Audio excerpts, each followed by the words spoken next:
Hello বন্ধুরা, welcome to চাকরি সমাধান। আজকের এই ভিডিওতে আমরা কভার করব 25টা কোয়েশ্চেন্স অ্যাজ ইউজুয়াল। আজকে হচ্ছে আমাদের পার্ট 5। অলরেডি আমরা পার্ট 4 পর্যন্ত চ্যানেলের প্লে লিস্টে অ্যাভেলেবেল আছে, তোমরা দেখে নিও।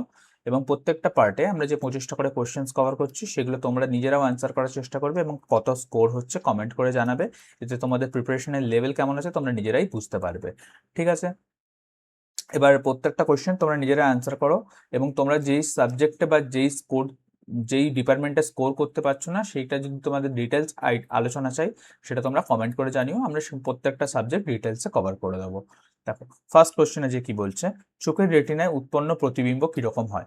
অপশন এ আছে সৎ ও সমশীর্ষ, অপশন বি আছে সৎ এবং অবশীর্ষ, অপশন সি আছে অসৎ এবং সমশীর্ষ, এবং অপশন ডি আছে অসৎ এবং অবশীর্ষ। তো what is the nature of image formed in the retina of the I? তো এর রাইট অ্যান্সার হবে, আমি 5 সেকেন্ড টাইম দেবো, 5 সেকেন্ড পরে আমি রাইট অ্যান্সার বলে দিচ্ছি। তো এর রাইট অ্যান্সার হচ্ছে সৎ এবং অবশীর্ষ, রিয়েল এবং ইনভার্টেড। রিয়েল এবং ইনভার্টেড ইমেজ তৈরি হয়েছে চোখের রেটিনা। চোখের রেটিনা, মানুষের চোখের রেটিনা কিভাবে কাজ করে? ক্যামেরার মতো কাজ করে। ঠিক আছে, চোখের ওপর যে আলো পড়ে সেই আলোটা যখন চোখের লেন্সে পড়ে তার রেটিনার উপরে একটি প্রতিবিম্ব সৃষ্টি করে। ঠিক আছে, রেটিনায় কি তৈরি করলো? একটা প্রতিবিম্ব সৃষ্টি করলো। এবং এই সেই প্রতিবিম্বটা কিরকম হয়? সৎ এবং অবশীর্ষ। এবার যদি বলে চোখের তোমার লেন্স কি রকমের লেন্স? চোখের লেন্স হচ্ছে কনভেক্স লেন্স বা উত্তল লেন্স। ঠিক আছে, চোখের লেন্স হচ্ছে উত্তল লেন্স। তো প্রতিবিম্ব যে সৃষ্টি করলো সেই প্রতিবিম্বটা কিরকম হয়? সৎ এবং অবশীর্ষ, মানে রিয়েল এবং ইনভার্টেড। এবং এই যে ইনভার্টেডটা, এটা চোখের মাধ্যমে, যে আমার চোখের সঙ্গে আমাদের মস্তিষ্কে যে স্নায়ু কানেক্ট আছে সেই স্নায়ুর মাধ্যমে সেই ইনভার্টেড ইমেজটা আমাদের মস্তিষ্কে যায়। কোন স্নায়ুর মাধ্যমে যায়? অপটিক স্নায়ুর মাধ্যমে। ঠিক আছে, অপটিক স্নায়ুর মাধ্যমে আমাদের সেটা মস্তিষ্কে গেল এবং উল্টো প্রতিবিম্বকে আমাদের ভিজুয়াল কর্টেক্স সোজা করে দেয়। সেই জন্য আমরা সোজা ছবি দেখতে পাই। ঠিক আছে, ভিজুয়াল কর্টেক্স উল্টো প্রতিবিম্বকে সোজা করে আমাদের দেখতে সাহায্য করে। ঠিক আছে, ফলে আমরা বস্তুকে সোজা দেখতে পাই। এই হচ্ছে পুরো প্রসেস। ধর যদি বলে চোখে আলোর পরিমাণ কে নিয়ন্ত্রণ করে? আলোর পরিমাণ নিয়ন্ত্রণ করে হচ্ছে আইরিস। আলোর পরিমাণ নিয়ন্ত্রণ করে চোখে আইরিস। আইরিসের বাংলায় কি বলে? আইরিসকে বলে হচ্ছে কনীনিকা। কনীনিকা। ঠিক আছে, ধরো যদি বলে চোখ দানের সময় আমরা কোন অংশটা দান হয়? অ্যাকচুয়ালি চোখ দানের সময় কোন অংশ নেওয়া হয়? চোখ দানের সময় নেওয়া হয় চোখের কর্নিয়া। কর্নিয়া নেওয়া হয় চোখ দানের সময়। ঠিক আছে, নেক্সট দেখো। নেক্সট কোশ্চেন বলছে কোন ভিটামিন রক্ত তঞ্চনে সাহায্য করে? Which vitamin helps in blood clotting? Option A আছে vitamin A, option B vitamin C, option C আছে ভিটামিন কে, এবং অপশন ডি আছে ভিটামিন ই। তো এর মধ্যে রাইট আনসার হচ্ছে ভিটামিন কে। অপশন সি হচ্ছে রাইট আনসার। ভিটামিন কে কি কাজ করে? আমাদের শরীরের কোনো অংশে কেটে গেলে রক্তপাত বন্ধ করার জন্য, রক্ত জমাট বাঁধা বা রক্ত তঞ্চনে কাজ করে হচ্ছে ভিটামিন কে। এবার ভিটামিন কে যকৃতে যকৃতে বা লিভারে লিভারে প্রথমবিন নামক একটি প্রোটিন তৈরি করতে সাহায্য করে। কি তৈরি করে? প্রথমবিন।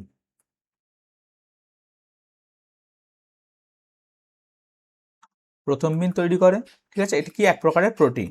প্রথমবিন তৈরি করলে এটি হচ্ছে রক্ত জমাট বাঁধার প্রক্রিয়ায় গুরুত্বপূর্ণ ভূমিকা পালন করে। প্রথমবিন প্রোটিনের নামও মনে রাখবে, এটা কোথায় তৈরি করে? যকৃতে। কে তৈরি করে? ভিটামিন কে তৈরি করে। ঠিক আছে, ভিটামিন কে এর উৎস কি? যদি বলে ভিটামিন কে এর উৎস হচ্ছে, ভিটামিন কে এর উৎস হচ্ছে সবুজ শাকসবজি, টমেটো, সয়াবিন। শাকসবজি, টমেটো ও সয়াবিন এরকম জিনিস থেকে ভিটামিন কে পাওয়া যায়। এবং যদি বলে ভিটামিন কে এর রাসায়নিক নাম কি, তখন উত্তর হবে ফাইলোকুইনিন। ফাইলোকুইনিন হচ্ছে ভিটামিন কে এর রাসায়নিক নাম, ফাইলোকুইনিন। এবং ভিটামিন যদি বলে এর অভাবে কি রোগ হয়? ভিটামিন এর অভাবে হয় রাতকানা রোগ, তোমরা জানো নিশ্চয়ই। ভিটামিন সি এর অভাবে হয় স্কারভি রোগ। এগুলো সব তোমাদের জেনে রাখা উচিত। ঠিক আছে, নেক্সট কোশ্চেন দেখো। কোশ্চেন 3 বলছে কে শকাব্দ প্রচলন করেন? হু ইন্ট্রোডিউস শাকা এরা? অপশন এ আছে Ashoka, option B Kanishka, option C Samudragupta, এবং অপশন ডি আছে দ্বিতীয় চন্দ্রগুপ্ত।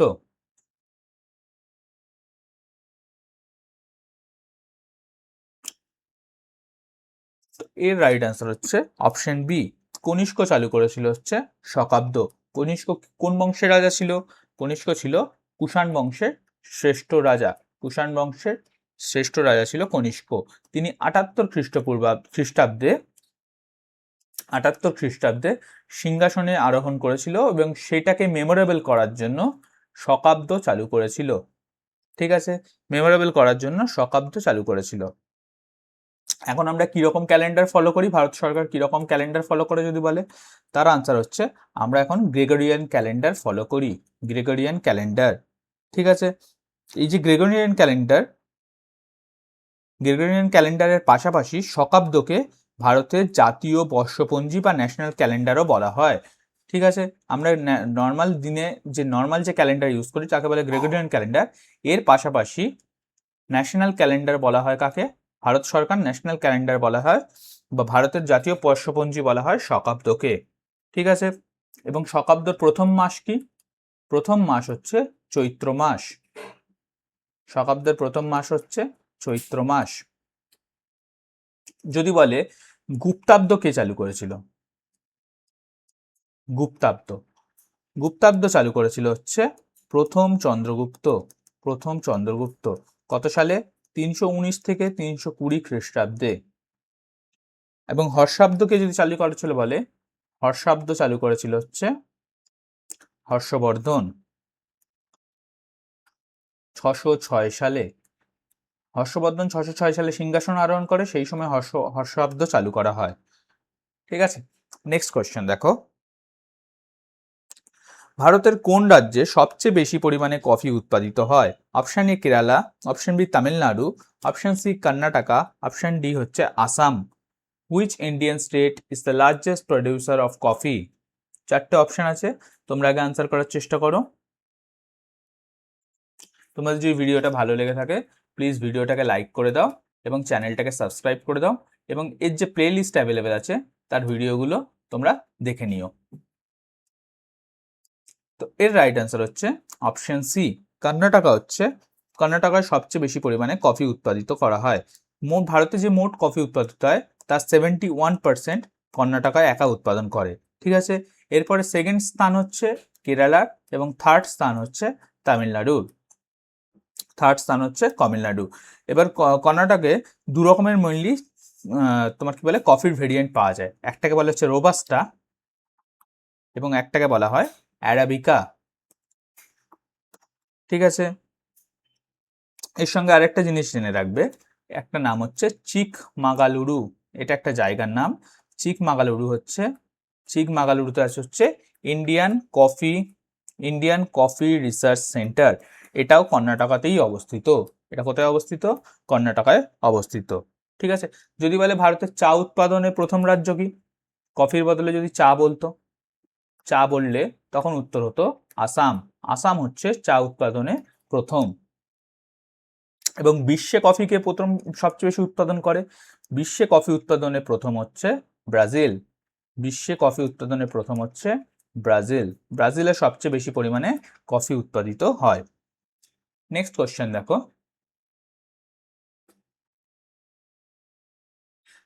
সংবিধানে মৌলিক অধিকার বা ফান্ডামেন্টাল রাইটস কোন দেশ থেকে গৃহীত হয়েছে? From which country are the fundamental rights in the constitution adapted? Option A আছে Great Britain, option B Soviet Russia, option C মার্কিন যুক্তরাষ্ট্র বা ইউএসএ, এবং অপশন ডি আছে আয়ারল্যান্ড। এটা অপেক্ষাকৃত অনেক সোজা প্রশ্ন, এর উত্তর তোমরা নিশ্চয়ই জানো। ফান্ডামেন্টাল রাইটস আমরা কোথা থেকে নিয়েছি? ফান্ডামেন্টাল রাইটস বা মৌলিক অধিকার নিয়েছি আমরা হচ্ছে মার্কিন যুক্তরাষ্ট্র থেকে। মার্কিন যুক্তরাষ্ট্রে যেটা বিল অফ রাইটস, আমরা তার কনসেপ্ট নিয়েই তৈরি করেছি হচ্ছে ভারতে ফান্ডামেন্টাল রাইটস।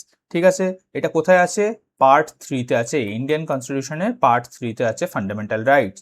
আর্টিকেল নাম্বার যদি বলে, আর্টিকেল নাম্বার 12 থেকে 35-এর মধ্যে ফান্ডামেন্টাল রাইটস বলা আছে। ঠিক আছে, একে কি বলা হয়? ভারতীয় সংবিধানের ম্যাগনা কার্টাও বলা হয়। ঠিক আছে, আরেকটা জিনিস কি, আমাদের অরিজিনালি কটা ফান্ডামেন্টাল রাইটস ছিল? অরিজিনালি ছিল ভারতে 7টা ফান্ডামেন্টাল রাইটস, কিন্তু এখন আছে হচ্ছে 6টা। ঠিক আছে, যে একটা বাদ গেল সেটা কি? সেটা হলো সম্পত্তির অধিকার বা রাইট টু প্রপার্টি। ঠিক আছে, বা সম্পত্তির অধিকার। এটাকে 1978 সালে 44th কনস্টিটিউশনাল অ্যামেন্ডমেন্টের মাধ্যমে বাদ দেওয়া হয়। এখন বর্তমানে 6টা ফান্ডামেন্টাল রাইট আছে। আর যদি বলে ফান্ডামেন্টাল ডিউটিস আমরা কোথা থেকে নিয়েছি, ফান্ডামেন্টাল ডিউটিস আমরা নিয়েছি ইউএসএসআর থেকে, আর ডিপিএসপি নিয়েছি হচ্ছে আমরা আয়ারল্যান্ড থেকে। ডিপিএসপি নিয়েছি হচ্ছে আয়ারল্যান্ড থেকে। নেক্সট কোশ্চেন দেখো, গরবা কোন রাজ্যের জনপ্রিয় লোকনৃত্য? Garba is a popular folk dance of which state? Option A আছে Punjab, option B Rajasthan, option C Maharashtra এবং অপশন ডি আছে গুজরাট।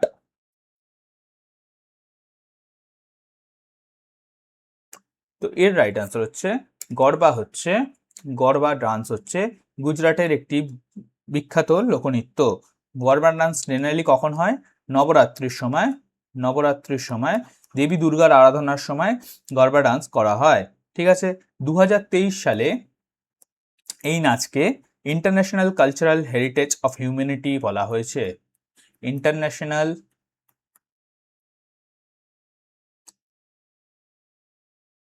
কালচারাল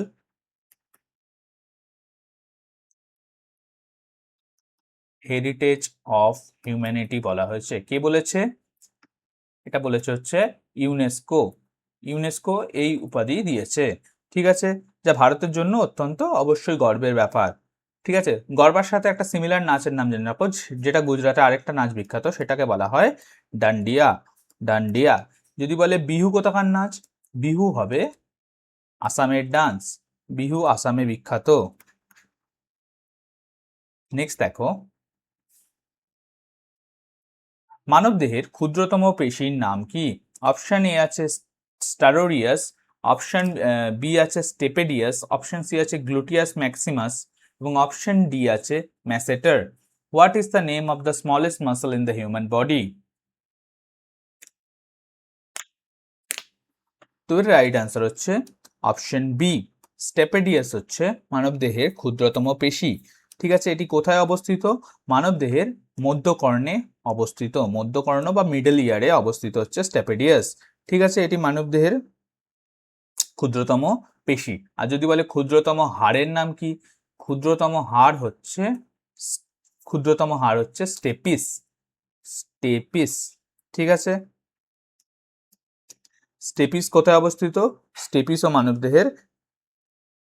মানবদেহের কানে অবস্থিত। ঠিক আছে, যদি দীর্ঘতম পেশি বললে তখন আনসার হবে, দীর্ঘতম পেশি হচ্ছে মানবদেহের সার্টোরিয়াস হচ্ছে মানবদেহের দীর্ঘতম পেশি। এবং বৃহত্তম পেশি হচ্ছে গ্লুটিয়াস ম্যাক্সিমাস। এটা হচ্ছে বৃহত্তম, মানে এটা লার্জেস্ট, এটা লংগেস্ট, ঠিক আছে, আর এটা হচ্ছে স্মলেস্ট। গ্লুটিয়াস ম্যাক্সিমাস কোথায় অবস্থিত? মানবদেহের নিতম্বে অবস্থিত হচ্ছে গ্লুটিয়াস ম্যাক্সিমাস। নেক্সট কোশ্চেন দেখো, জলের স্ফুটনাঙ্ক ফারেনহাইট স্কেলে কত? অপশন এ আছে 100 ডিগ্রি ফারেনহাইট, অপশন বি হচ্ছে 180 ডিগ্রি ফারেনহাইট, অপশন সি আছে 212 ডিগ্রি ফারেনহাইট, অপশন ডি আছে হচ্ছে 273 ডিগ্রি ফারেনহাইট। তো what is the boiling point of water on Fahrenheit scale? তো এই কোশ্চেনের রাইট আনসার হবে হচ্ছে 212 ডিগ্রি ফারেনহাইট। অপশন সি হচ্ছে রাইট আনসার। জলের স্ফুটনাঙ্ক, বয়লিং পয়েন্ট, মানে যে তাপমাত্রায় জল ফুটে বাষ্পে পরিণত হয় সেটাকেই বলা হয় বয়লিং পয়েন্ট বা স্ফুটনাঙ্ক। ঠিক আছে, এবার স্বাভাবিক চাপে 100 ডিগ্রি সেন্টিগ্রেড বা 212 ডিগ্রি ফারেনহাইটে তোমার জল ফুটে বাষ্পে পরিণত হয়। যদি বলে জলের হিমাঙ্ক কত? হিমাঙ্ক কি জিনিস? হিমাঙ্ক হচ্ছে যেই তাপমাত্রায় জল জমে বরফ পরিণত হয় সেটাকে হিমাঙ্ক বলে। তো জলের হিমাঙ্ক হচ্ছে 0 ডিগ্রি সেন্টিগ্রেড বা ফারেনহাইট স্কেলে 32 ডিগ্রি ফারেনহাইট। এবার ফারেনহাইট আর সেন্টিগ্রেডের মধ্যে সম্পর্ক কি? C/5 equals to F-32 divides 9, যেখানে সি হচ্ছে সেলসিয়াস, তাপমাত্রা সেলসিয়াসে নির্ধারণ করার জন্য, এবং এফ হচ্ছে ফারেনহাইটে তাপমাত্রাকে বোঝায়। ঠিক আছে, কেলভিন স্কেলে জলের স্ফুটনাঙ্ক যদি বলে, কেলভিন স্কেলে হচ্ছে অ্যান্সার হবে 373 কেলভিন। এটা হচ্ছে কেলভিন স্কেলে। কেলভিন স্কেলে জলের স্ফুটনাঙ্ক হচ্ছে 373 কেলভিন। এবার যদি বলে কোন তাপমাত্রায় সেলসিয়াস ও ফারেনহাইট স্কেলের পার্ট সমান হয়ে যায়, সেলসিয়াস আর ফারেনহাইট কোন তাপমাত্রায় গিয়ে সমান হয়ে যায়, তখন আনসার হবে -40 degree. -40 degree Celsius is equals to -40 degree Fahrenheit. তো এর আনসার হবে -40 ডিগ্রি। -40 ডিগ্রিতে গিয়ে সেলসিয়াস আর ফারেনহাইট ইকুয়াল হয়ে যায়, সেলসিয়াস স্কেলে এবং ফারেনহাইট স্কেলের পার্ট সমান হয়ে যায়। নেক্সট কোশ্চেন দেখো, মুঘল সাম্রাজ্যের প্রতিষ্ঠাতা কে? অপশন এ আছে Akbar, option B Humayun, option C Babur এবং অপশন ডি হচ্ছে শেরশাহ। এর খুব সোজা কোশ্চেন, এর রাইট আনসার হচ্ছে Babur. Who is the founder of Mughal empire? Babur কত সালে মুঘল সাম্রাজ্যের প্রতিষ্ঠা করে? 1526 সালে। কাকে হারিয়ে? তিনি হারিয়েছিল সুলতান ইব্রাহিম লোদিকে। সুলতান ইব্রাহিম লোদিকে কোন যুদ্ধে পরাজিত করে? পানিপথের প্রথম যুদ্ধে পরাজিত করে বাবর মুঘল সাম্রাজ্যের প্রতিষ্ঠা করেছিল। ঠিক আছে, বাবরের যে তোমার রণকৌশল, তাকে কি বলা হতো?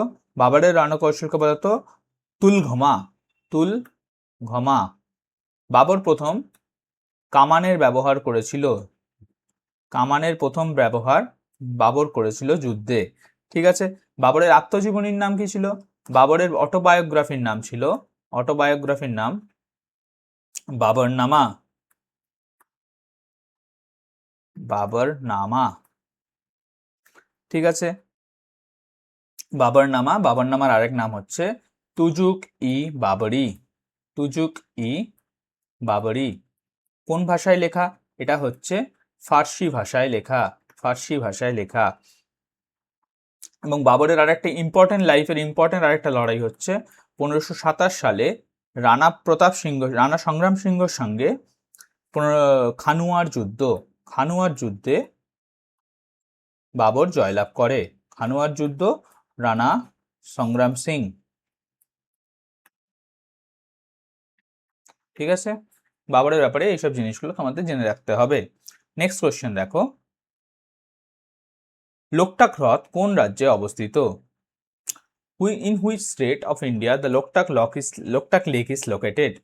অপশন এ আছে Manipur, option B Meghalaya, option C Sikkim এবং অপশন ডি আছে মিজোরাম। তো এর রাইট আনসার হচ্ছে মণিপুর। মণিপুরে অবস্থিত হচ্ছে লোকটাক হ্রদ। লোকটাক হ্রদ কি? ভারতের উত্তর পূর্বাঞ্চলের সবচেয়ে বড় স্বাদু জলের হ্রদ।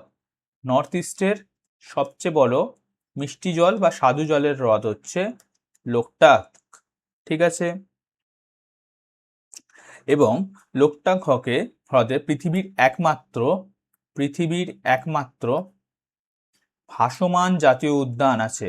ভাসমান জাতীয় উদ্যান আছে বা ফ্লোটিং ন্যাশনাল পার্ক আছে, যার নাম হচ্ছে কেইবুল লামজাও।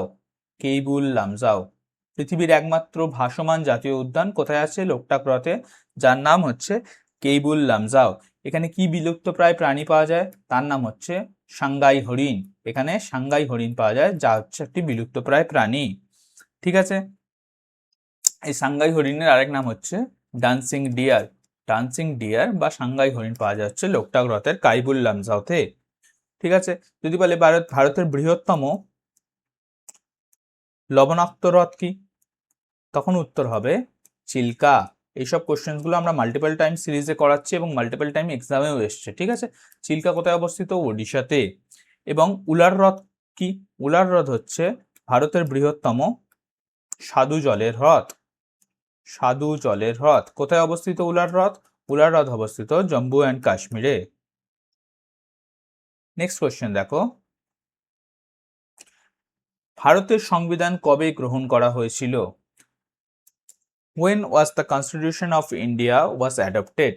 অপশন এ আছে 15ই আগস্ট 1947, অপশন বি আছে 26শে নভেম্বর 1949, অপশন সি 26শে জানুয়ারি 1950 এবং অপশন ডি আছে 24শে জানুয়ারি 1950। তো এর রাইট আনসার হচ্ছে অপশন বি 26 নভেম্বর 1950-এ ভারতের গণপরিষদ বা কনস্টিটিউয়েন্ট অ্যাসেম্বলি প্রায় 2 বছর 11 মাস 18 দিন সময় লাগিয়ে ভারতের সংবিধান রচনা করেছিল। ঠিক আছে, এই 2 বছর 11 মাস 18 দিন হচ্ছে যেদিন থেকে ভারত স্বাধীন হলো তার থেকে যদি ক্যালকুলেট করো 2 বছর 11 মাস 18 দিন, এটাই হবে 26 নভেম্বর 1949। ঠিক আছে, এবং ভারতের সংবিধানের ড্রাফট রেডি হয়েছিল হচ্ছে 1949-এর 26শে নভেম্বর। ঠিক আছে, এবং 1950-র 26শে জানুয়ারি সেটা ইমপ্লিমেন্ট হয়েছিল। সেই জন্য আমরা 26শে জানুয়ারি দিনটাকে প্রজাতন্ত্র দিবস হিসাবে বা রিপাবলিক ডে হিসেবে পালন করি। ঠিক আছে,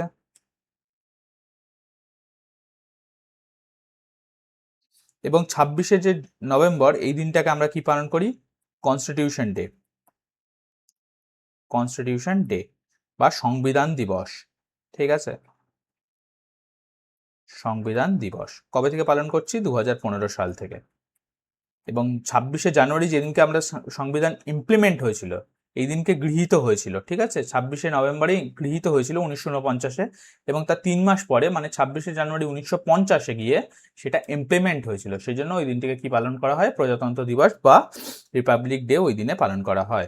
এবং যে ড্রাফটিং কমিটি ছিল, যারা এই কনস্টিটিউয়েন্ট অ্যাসেম্বলির ড্রাফটিং কমিটি যে ড্রাফট করেছিল তার চেয়ারম্যান কে ছিল? তার চেয়ারম্যান ছিল হচ্ছে বি.আর. আম্বেদকর। বি.আর. আম্বেদকর কে ছিল? বি.আর. আম্বেদকর ছিল স্বাধীন ভারতের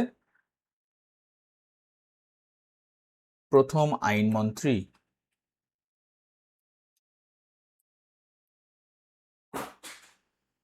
নেক্সট কোশ্চেন দেখো, কোশ্চেন নাম্বার 12 বলছে গ্রিন পার্ক স্টেডিয়াম কোথায় অবস্থিত? Where is the Green Park Stadium located? Option A আছে Kolkata, option B Mumbai, option C Kanpur এবং অপশন ডি আছে চেন্নাই। তো গ্রিন পার্ক স্টেডিয়াম অবস্থিত হচ্ছে অপশন সি কানপুরে অবস্থিত হচ্ছে গ্রিন পার্ক স্টেডিয়াম। ঠিক আছে, এটি কি স্টেডিয়াম? এটি অ্যাকচুয়ালি একটি আন্তর্জাতিক cricket stadium, international cricket stadium.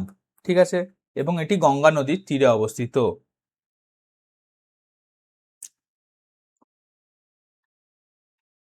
এবং এটার নাম গ্রিন পার্ক কেন যদি বলে, 1945 সালে এই স্টেডিয়াম প্রথমে প্রতিষ্ঠা করা হয়েছিল এবং তখন নামকরণ হয়েছিল একজন ব্রিটিশ নারী ম্যাডাম গ্রিনের নামকরণ করে। সেই জন্য এই স্টেডিয়ামের নাম হচ্ছে গ্রিন পার্ক স্টেডিয়াম। এবং বিশ্বের সবচেয়ে বড় স্টেডিয়ামের নাম তোমরা জানো নিশ্চয়ই, বিশ্বের সবচেয়ে বড় ক্রিকেট স্টেডিয়ামের নাম হচ্ছে নরেন্দ্র মোদী স্টেডিয়াম। নরেন্দ্র মোদী স্টেডিয়াম কোথায় অবস্থিত? গুজরাটের আহমেদাবাদে অবস্থিত হচ্ছে নরেন্দ্র মোদী স্টেডিয়াম, যার আগে নাম ছিল হচ্ছে মোটেরা স্টেডিয়াম। ঠিক আছে, এবং ক্রিকেটের সবচেয়ে পপুলার স্টেডিয়ামের একটা হচ্ছে আরেকটা পপুলার নাম হচ্ছে ওয়াংখেড়ে স্টেডিয়াম অবস্থিত হচ্ছে মুম্বাইতে। এবং সবাই জানো নিশ্চয়ই ইডেন গার্ডেন অবস্থিত হচ্ছে কলকাতাতে। নেক্সট কোশ্চেন দেখো, উদ্ভিদের কোষ প্রাচীর প্রধানত কি দিয়ে তৈরি? What is the plant cell wall mainly composed of? Option A আছে chitin, option B cellulose, option C আছে প্রোটিন এবং অপশন ডি আছে লিপিড। উদ্ভিদের কোষ প্রাচীর কি দিয়ে তৈরি? এই প্রশ্নের রাইট অ্যান্সার হবে অপশন বি সেলুলোজ। তোমরা কোশ্চেনগুলো অ্যান্সার করতে থাকো এবং 25 কত মার্কস পাচ্ছ জানিও। এবং তোমাদের যদি কোনো সাবজেক্ট পার্টিকুলারলি নিজের দুর্বল মনে হয় সেটাও আমাকে কমেন্ট করে জানিও। সেই সাবজেক্টগুলো যদি এনাফ নাম্বার অফ ভোটস আছে বা এনাফ নাম্বার অফ কমেন্টস আছে, আমরা সেই সাবজেক্টটা এক্সামের আগে তোমাদের বেসিক টু অ্যাডভান্স যা তোমাদের সাবজেক্টে জানার দরকার সব জানিয়ে দেবো। এবং এই যত পিডিএফ আছে সব পিডিএফ আমরা টেলিগ্রামে আপলোড করে দেবো। এই ভিডিওগুলোর পিডিএফগুলো তোমরা টেলিগ্রামে পেয়ে যাবে। তো উদ্ভিদের কোষ প্রাচীর কি দিয়ে তৈরি? সেলুলোজ দিয়ে তৈরি। ঠিক আছে, উদ্ভিদ কোষের বাইরের দিকে যে শক্ত এবং মৃত আবরণ থাকে তাকেই কি বলে? কোষ প্রাচীর বলে। ঠিক আছে, এটি কি দিয়ে তৈরি হয়? সেলুলোজ কি এক প্রকারের হচ্ছে জটিল কার্বোহাইড্রেট বা কমপ্লেক্স কার্বোহাইড্রেট। সেলুলোজ কি এক প্রকারের কমপ্লেক্স কার্বোহাইড্রেট, ঠিক আছে। এবং এটার কাজ কি? কোষ প্রাচীর উদ্ভিদের কোষকে নির্দিষ্ট আকার প্রদান করে, এটা হচ্ছে 1 নম্বর কাজ, এবং বাইরের আঘাত থেকে রক্ষা করে, আকার প্রদান করে এবং আঘাত থেকে রক্ষা করে। এই কোষ প্রাচীরটা প্রাণী কোষে থাকে না, প্রাণী কোষে এই কোষ প্রাচীর থাকে না, ঠিক আছে। এবং যে ছত্রাকের যদি বলে ছত্রাকের কোষ প্রাচীর কি দিয়ে তৈরি, তখন উত্তর হবে কাইটিন। ছত্রাকের কোষ প্রাচীর তৈরি হচ্ছে কাইটিন দিয়ে।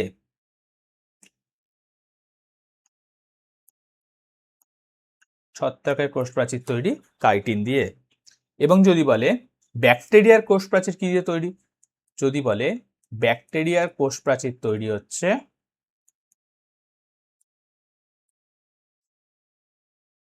পেপটিডোগ্লাইকান, পেপটিডোগ্লাইকান দিয়ে তৈরি হচ্ছে ব্যাকটেরিয়ার কোষ প্রাচীর। নেক্সট কোশ্চেন দেখো, এসআই পদ্ধতিতে তাপমাত্রার একক কি? অপশন এ আছে Celsius, option B Fahrenheit, option C kelvin এবং অপশন ডি আছে joule. What is the SI unit of temperature? তো এর রাইট অ্যান্সার হচ্ছে কেলভিন। অপশন সি হচ্ছে রাইট অ্যান্সার। এসআই পদ্ধতিতে তাপের একক কি, তাপমাত্রার একক কি? কেলভিন। তো এসআই পদ্ধতিতে মোট প্রাথমিক একক বা প্রাইমারি ইউনিট কত রকমের আছে? প্রাইমারি ইউনিট আছে এসআইতে, প্রাইমারি ইউনিট আছে হচ্ছে 7টা, ঠিক আছে। এবং কেলভিনের সংকেত যদি জিজ্ঞেস করে, কেলভিনের সংকেত হচ্ছে কে, ক্যাপিটাল কে হচ্ছে কেলভিনের সংকেত, ঠিক আছে।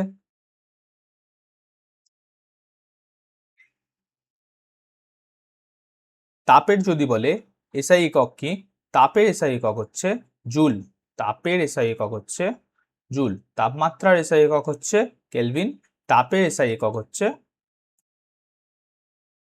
জুল, ঠিক আছে।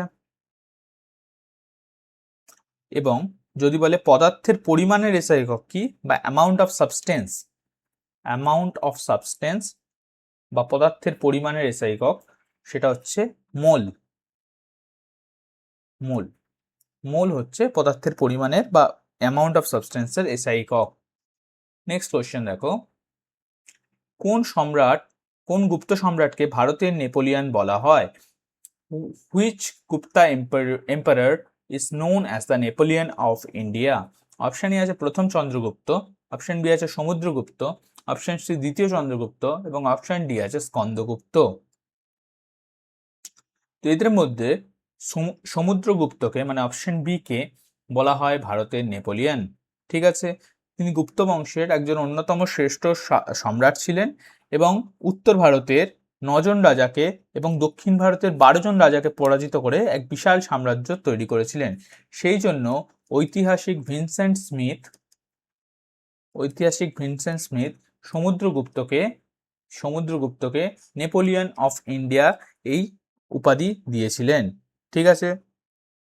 সমুদ্রগুপ্তের কথা কার থেকে জানা যায়? সমুদ্রগুপ্তের কথা জানা যায় হচ্ছে এলাহাবাদ প্রশস্তি থেকে। এলাহাবাদ প্রশস্তি কার লেখা? এলাহাবাদ প্রশস্তি লেখা হচ্ছে হরিসেনের। হরিসেন হচ্ছে সমুদ্রগুপ্তের সভাকবি। সমুদ্রগুপ্তের সভাকবির নাম হচ্ছে হরিসেন, ঠিক আছে। এবং গুপ্ত বংশের যদি বলে প্রতিষ্ঠাতার নাম কি, তখন আনসার হবে শ্রীগুপ্ত। গুপ্ত বংশের প্রতিষ্ঠাতা। এবং দ্বিতীয় চন্দ্রগুপ্ত কি কি উপাধি ধারণ করেছিল? দ্বিতীয় চন্দ্রগুপ্তের উপাধি ছিল হচ্ছে সকারি এবং বিক্রমাদিত্য ছিল হচ্ছে দ্বিতীয় চন্দ্রগুপ্ত এবং সকারিও ছিল হচ্ছে দ্বিতীয় চন্দ্রগুপ্তের উপাধি, ঠিক আছে। এবং স্কন্দগুপ্ত কি জন্য বিখ্যাত? স্কন্দগুপ্ত হুনদের আক্রমণ প্রতিরোধ করার জন্য বিখ্যাত। নেক্সট কোশ্চেন দেখো, ভারতের কোন নদীকে দক্ষিণ ভারতের গঙ্গা বলা হয়? Which Indian river is known as the Ganges of the South? Option A আছে Godavari, option B Krishna, option C Kaveri এবং অপশন ডি আছে নর্মদা। তো এই কোশ্চেনের রাইট অ্যান্সার হচ্ছে অপশন এ, গোদাবরী হচ্ছে, গোদাবরীকে বলা হয় হচ্ছে দক্ষিণ ভারতের গঙ্গা। এবার দক্ষিণ ভারতের গঙ্গা কেন বলা হয় এবং গোদাবরী নদী কোথা থেকে উৎপত্তি হয়েছে, কোথায় গিয়ে পড়েছে, এই দুটো জিনিসই আমাদের জানা দরকার। তো প্রথম কথা দেখো, গোদাবরীর দৈর্ঘ্য হচ্ছে 1465 মিটার। ঠিক আছে, এটি হচ্ছে দক্ষিণ ভারতের সবচেয়ে দীর্ঘতম নদী। দক্ষিণ ভারতের, সাউথ ইন্ডিয়ার সবচেয়ে দীর্ঘতম নদী হচ্ছে দক্ষিণ ভারতের গোদাবরী। ঠিক আছে, এটি তার বিশাল অববাহিকা, দীর্ঘ পথ এবং মানুষের কাছে পবিত্র হওয়ার জন্য একে দক্ষিণ ভারতের গঙ্গা বা বৃদ্ধ গঙ্গাও বলা হয়। বৃদ্ধ গঙ্গাও বলা হয়। এতটা বুঝতে পারলে? এবার এর উৎপত্তি কোথায় এবং পতনস্থল কোথায়, এই দুটো জিনিসও জানতে হবে। দক্ষিণ ভারতের গঙ্গা বা গোদাবরীর উৎপত্তি হচ্ছে নাসিকের ত্রম্বকেশ্বর থেকে। এবং কোথায় গিয়ে পতিত হয়েছে যদি বলে, পতিত হয়েছে বঙ্গোপসাগরে। বঙ্গোপসাগরে।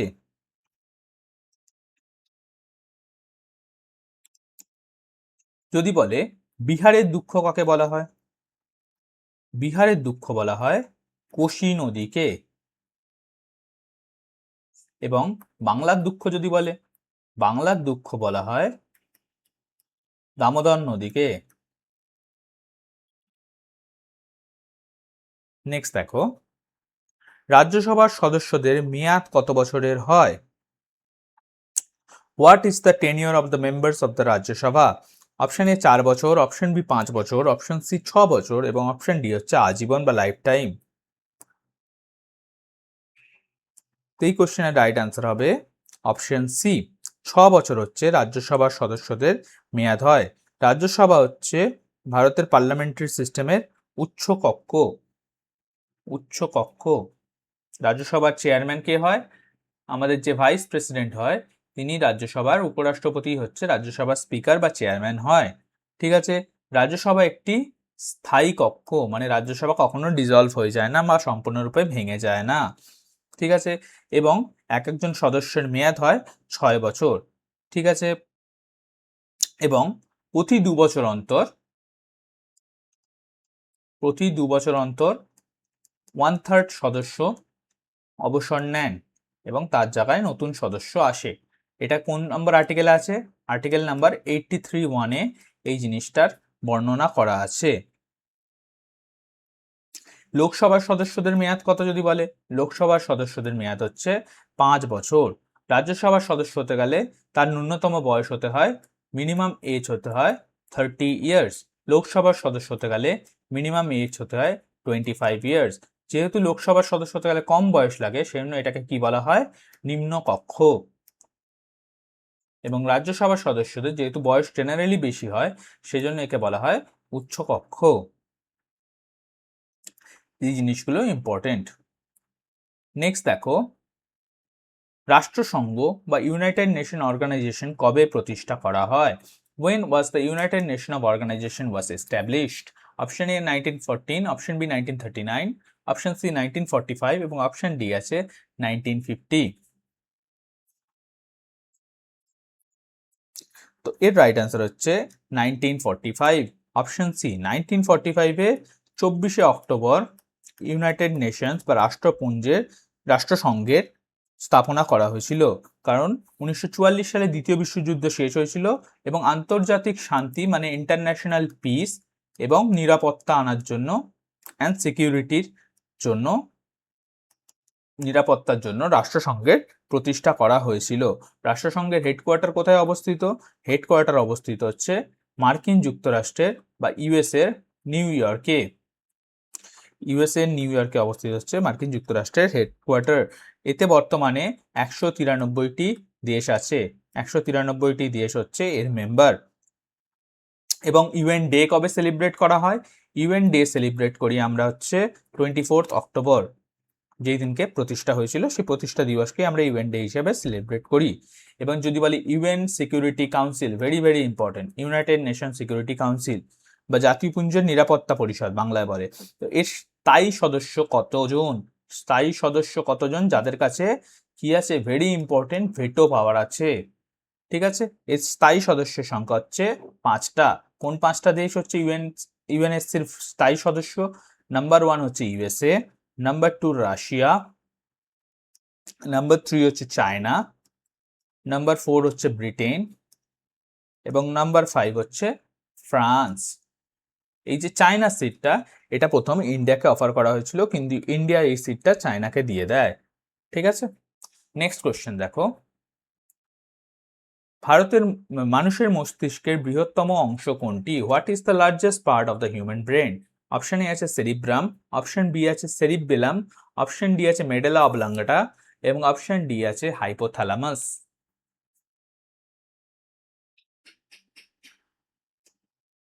তো মানুষের শরীরের বৃহত্তম অংশ হচ্ছে অপশন এ সেরিব্রাম। ঠিক আছে, সেরিব্রামকে বাংলায় কি বলে? গুরু মস্তিষ্ক। গুরু মস্তিষ্ক। ঠিক আছে, এটি হচ্ছে মাথার সামনের অংশ, মানে মস্তিষ্কের সামনের অংশ, এবং এটি সবচেয়ে বড় অংশ। এটা মস্তিষ্কের প্রায় 80 to 85% এটাই হচ্ছে, মানে এই অংশটাই 80 to 85% কভার করে। মানুষের মস্তিষ্ক দুটি গোলার্ধে বা দুটি হেমিস্ফিয়ারে বিভক্ত। ঠিক আছে, সেরিব্রামের প্রধান কাজ কি কি যদি বলে? সেরিব্রামের প্রধান কাজ হচ্ছে মানুষের বুদ্ধি, স্মৃতিশক্তি, এইসব জিনিসগুলোকে, স্মৃতিশক্তিকে এবং ইচ্ছা শক্তিকে, এইসব জিনিসগুলোকে নিয়ন্ত্রণ করা হচ্ছে সেরিব্রাম বা গুরু মস্তিষ্কের প্রধান কাজ। ঠিক আছে, এবং সেরিবেলাম বলতে কি বোঝায়? সেরিবেলাম বলতে বোঝা হচ্ছে লঘু মস্তিষ্ককে। এবং লঘু মস্তিষ্কের কাজ কি? লঘু মস্তিষ্কের কাজ হচ্ছে হৃদস্পন্দন, শ্বাসকার্য, রক্তচাপ নিয়ন্ত্রণ। লঘু মস্তিষ্কের কাজ হচ্ছে দেহের ভারসাম্য নিয়ন্ত্রণ করা। দেহের ভারসাম্য হচ্ছে লঘু মস্তিষ্ক, এবং মেডালা অবলাঙ্গাটা, ঠিক আছে, মেডালা অবলাঙ্গাটার কাজ হচ্ছে হৃদস্পন্দন, শ্বাসকার্য এবং রক্তচাপ নিয়ন্ত্রণ করা। নেক্সট দেখো, নেক্সট কোশ্চেন বলছে বায়ুমণ্ডলে কোন গ্যাস সবচেয়ে বেশি পরিমাণে পাওয়া যায়? Option which gas is present in the maximum amount in the atmosphere? Option A আছে oxygen, option B carbon die oxide, option C argon এবং অপশন ডি আছে নাইট্রোজেন। তো এইগুলোর মধ্যে নাইট্রোজেন সবচেয়ে বেশি পরিমাণে বায়ুমণ্ডলে পাওয়া যায়। নাইট্রোজেনকে কি বলে? N2। কত পরিমাণ পাওয়া যায়? 78.08%। ঠিক আছে, এরপরেই আছে অক্সিজেন O2, যার পরিমাণ হচ্ছে 20.95%। ঠিক আছে, এরপর আছে অন্যান্য গ্যাস, তাদের মধ্যে নাম হচ্ছে আর্গন, ইম্পর্টেন্ট, 0.93%। আর্গন একটি নিষ্ক্রিয় গ্যাসও বটে। এবং বলে যদি ইউনিভার্সে কোন গ্যাস সবচেয়ে বেশি পরিমাণে পাওয়া যায়? আমাদের বায়ুমণ্ডলে হচ্ছে নাইট্রোজেন সবচেয়ে বেশি পাওয়া যায়, কিন্তু ইউনিভার্সে সবচেয়ে বেশি পরিমাণে পাওয়া যায় হচ্ছে হাইড্রোজেন। ঠিক আছে, নেক্সট কোশ্চেন দেখো, বক্সারের যুদ্ধ কত সালে হয়েছিল? অপশন এ আছে 1757, অপশন বি 1764, অপশন সি আছে 1765 এবং অপশন ডি আছে 1793। প্রথম কথা, বক্সার কোথায় অবস্থিত? বক্সার অবস্থিত হচ্ছে বিহারে। বক্সারের যুদ্ধ হয়েছিল 1764 সালে 22শে অক্টোবর। একদিকে ছিল হচ্ছে British east India company. British east India কোম্পানির নেতৃত্ব দিয়েছিল হচ্ছে হেক্টর মুনরো। এবং অন্যদিকে ছিল হচ্ছে বাংলার নবাব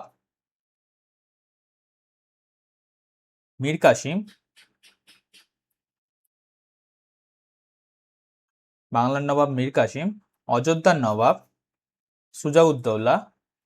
সুজা-উদ-দৌলা এবং মুঘল সম্রাট হচ্ছে তোমার সেকেন্ড শাহ আলম। এদের তিনজনের মিলিত বাহিনী। ঠিক আছে, এতে কি ফলাফল হলো? ব্রিটিশরা এই যুদ্ধে জয়লাভ করে এবং ভারতে তাদের ক্ষমতাকে পাকাপোক্ত করেছিল।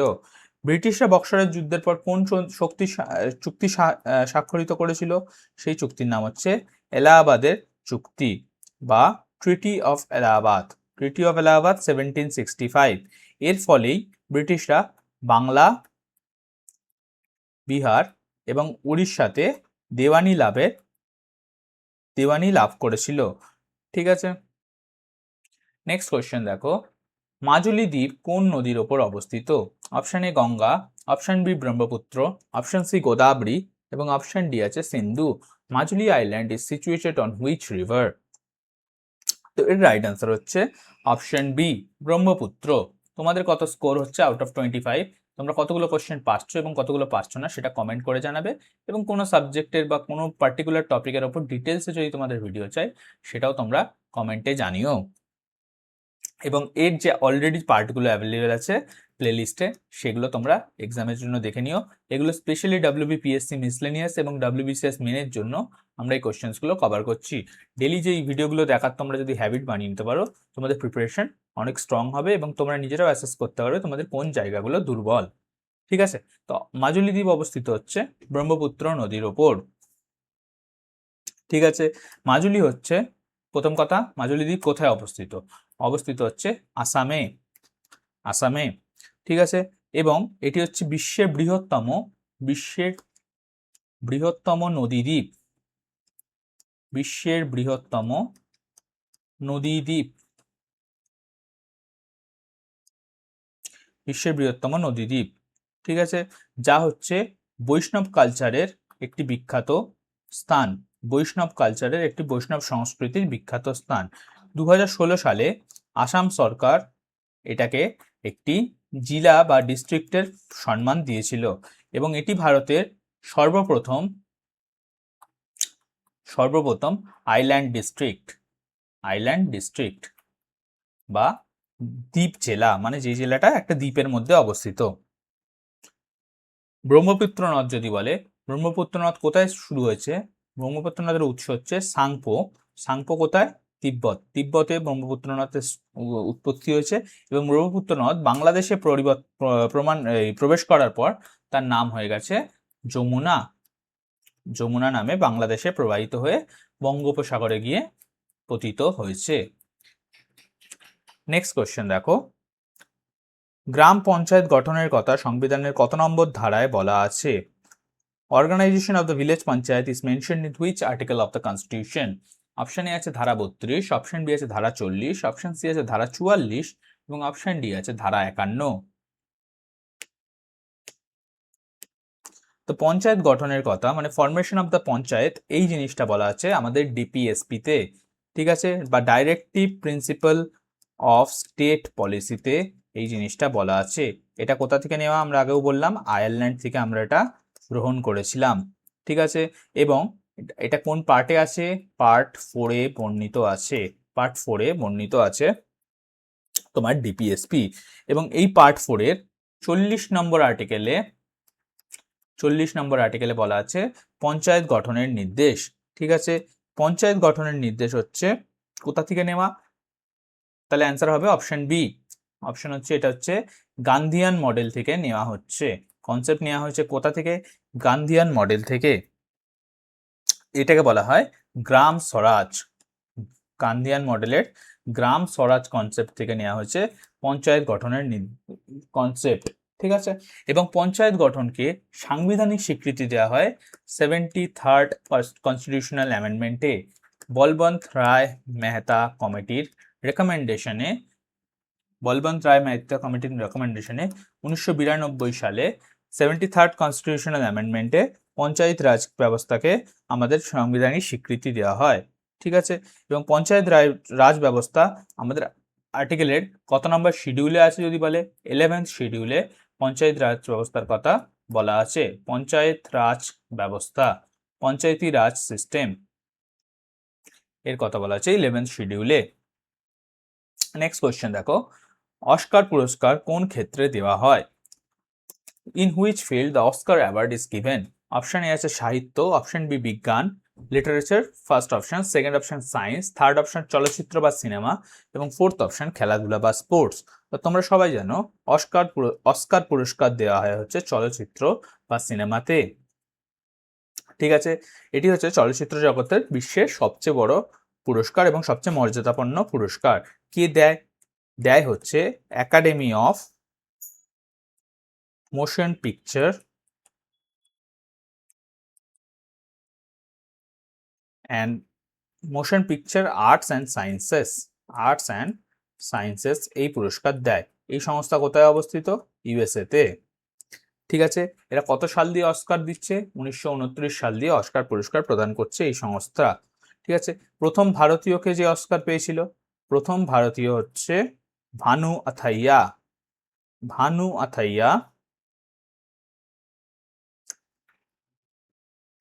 1983 সালে গান্ধী মুভিতে, গান্ধী একটা মুভির নাম, গান্ধী মুভিতে কস্টিউম ডিজাইনের জন্য অস্কার প্রাইজ পেয়েছিল ভানু আথাইয়া। ঠিক আছে, এবং 1992 সালে সত্যজিৎ রায় অস্কার পেয়েছিল হচ্ছে লাইফ টাইম অ্যাচিভমেন্ট অ্যাওয়ার্ডের জন্য। লাইফ টাইম অ্যাচিভমেন্ট অ্যাওয়ার্ড হিসাবে তিনি অস্কার পেয়েছিল। ঠিক আছে, যদি বলে গ্র্যামি কোন ফিল্ডে দেওয়া হয়, গ্র্যামি দেওয়া হয় সঙ্গীতের ফিল্ডে বা মিউজিকে দেওয়া হয় গ্র্যামি।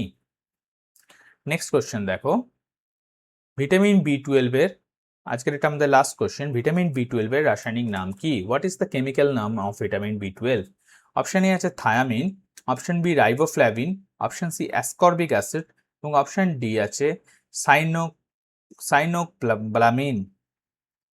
তো এর রাইট অ্যান্সার হবে হচ্ছে অপশন ডি সাইনোকোব্লামিন হচ্ছে ভিটামিন B12 এর রাসায়নিক নাম। ঠিক আছে, এবং ভিটামিন B12 এর রাসায়নিক উপাদান যদি বলে হচ্ছে ভিটামিন B12 এ কোবাল্ট ধাতু উপস্থিত থাকে, এবং ভিটামিন B12 এর অভাবে মানুষের শরীরে রক্তে প্লেটলেটস বা অণুচক্রিকার সংখ্যা কমে যায়, এবং রোগ প্রতিরোধ ক্ষমতা কমে যায়। ঠিক আছে, তাই ভিটামিন B12 এর অভাবে মানুষের শরীরে কি রোগ হয়? পার্নিসিয়াস অ্যানিমিয়া বা অ্যানিমিয়া রোগ হয় হচ্ছে ভিটামিন B12 এর অভাবে। পার্নিসিয়াস অ্যানিমিয়া রোগ হয় হচ্ছে, বা বাংলায় একে বলে রক্তাল্পতা রোগ হয় হচ্ছে ভিটামিন B12 এর অভাবে। এর উৎস হচ্ছে মাংস, ডিম, দুধ।